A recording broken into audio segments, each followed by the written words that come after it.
In order to be an effective communicator, regardless of if it's planned or spontaneous, you need to have your anxiety under control.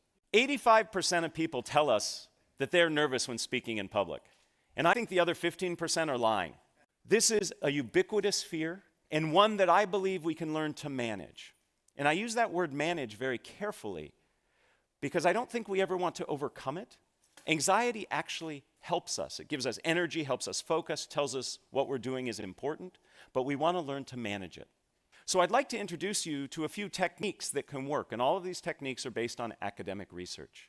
So we need to learn to manage our anxiety because fundamentally your job as a communicator, rather, regardless of if it's planned or spontaneous, is to make your audience comfortable.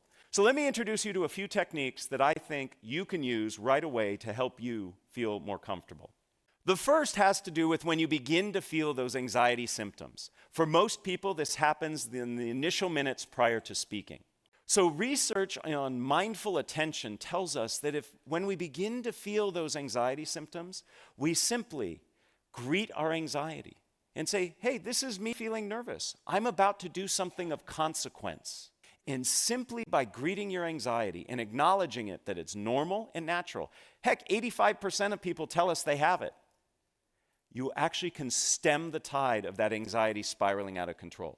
In addition to this approach, a technique that works very well, and this is a technique that I helped do some research on way back when I was in graduate school, has to do with reframing how you see the speaking situation. Right now I'm answering the question, how do we manage our anxiety? Beyond questions, you make us nervous, so we want to get away from you. So being conversational can also help you manage your anxiety. And what we learned is if you can bring yourself into the present moment, rather than being worried about the future consequences, you can actually be less nervous. Most of us, when we present, are worried about the future consequences. So if we can bring ourselves into the present moment, we're not going to be as concerned about those future states, and therefore we'll be less nervous.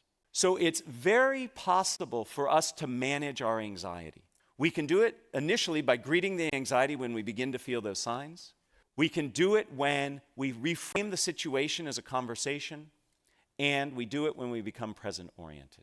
Those are three of many tools that exist to help you manage your anxiety. But in essence, in spontaneous speaking situations, you put too much pressure on yourself trying to figure out how to get it right.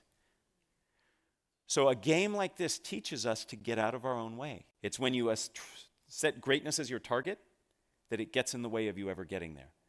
Because you over-evaluate, you over-analyze, you freeze up. So the first step in our process today is to get out of our own way. Dare to be dull. When I feel that you are challenging me, I am going to do the bare minimum to respond and protect myself. If I see this as an opportunity where I have a chance to explain and expand, I'm going to interact differently with you. So when you're at a corporate dinner and your boss turns to you and says, oh, you know him better than the rest, would you mind introducing him? You say, great, thank you for the opportunity, rather than, right? I better get this right. So see things as an opportunity. Now, some of you are sitting there going, oh, that's hard, I don't want to do it, I'm going to make a fool out of myself. When you reframe the spontaneous speaking opportunity as an opportunity, as something that you can co-create and share, all of a sudden, you are less nervous, less defensive, and you can accomplish something pretty darn good. The very first thing we have to do is manage our anxiety, because you can't be an effective speaker if you don't have your anxiety under control.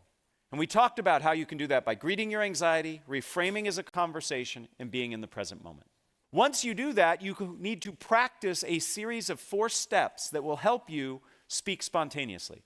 If you're interested in learning more, this is where I do a little plug. Okay, I've written a book. Many of the MBA students who take the strategic communication classes here that I and others teach read it. It's called Speaking Up Without Freaking Out. More importantly, there's a website here that I curate called No Freaking Speaking. And it has lots of information that I've written and others have written about how to become more effective at speaking. So that's the end of my plug. What I'd really like to do is enter into a spontaneous speaking situation with you.